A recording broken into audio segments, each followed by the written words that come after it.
Okay, if we know that the sine of x is 2/3 and the tangent of x is less than 0, and we want to find all the remaining trig functions, we're going to use that identities hexagon to keep ourselves organized.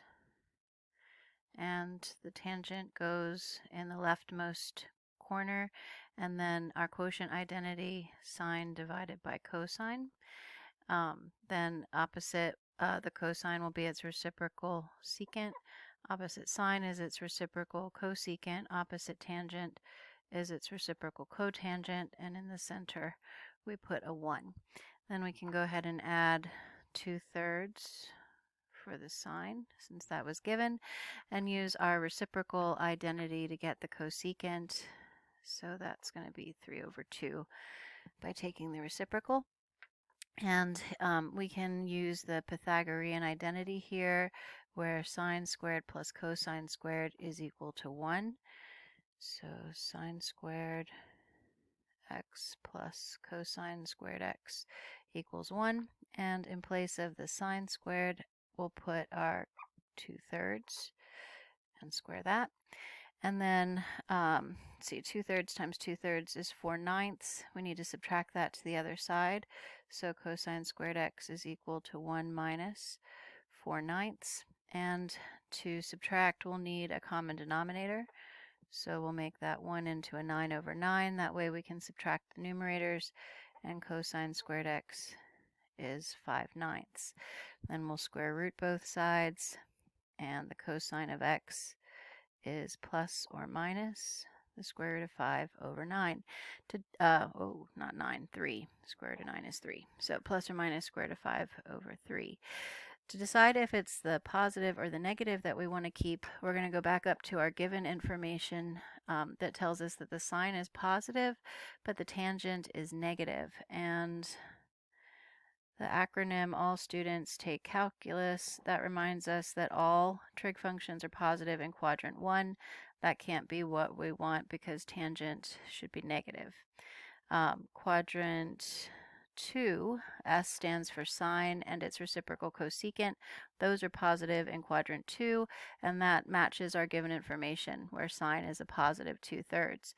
And tangent is also negative, so that works. So that means that we want to be in quadrant 2. So quadrant 2 has a negative cosine. So we'll go ahead and make that a negative and put that answer negative √5/3 for the cosine on our identities hexagon.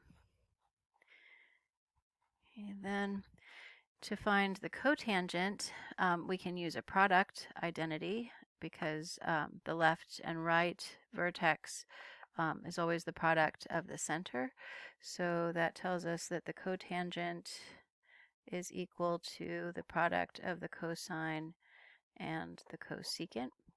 So if we multiply negative √5/3 times 3/2, those 3's cancel, and we'll be left with negative √5/2 for the cotangent. Negative square root of 5/2. Okay, moving right along. Then if we take the reciprocal of the cotangent, we'll get the tangent. So we'll flip over that negative √5/2 to get 2 over negative square root of 5, and then rationalize that denominator, and we'll have a negative 2√5/5 for the tangent, and that leaves just the secant. And you could get that with your reciprocal identity.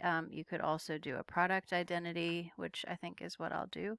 So secant of x is equal to the tangent of x times cosecant of x. So I'm going to take that negative 2√5/5, multiply it times 3/2. My 2's cancel, and I'll have a negative 3√5/5 for secant. And then we've got them all. So hopefully that helps.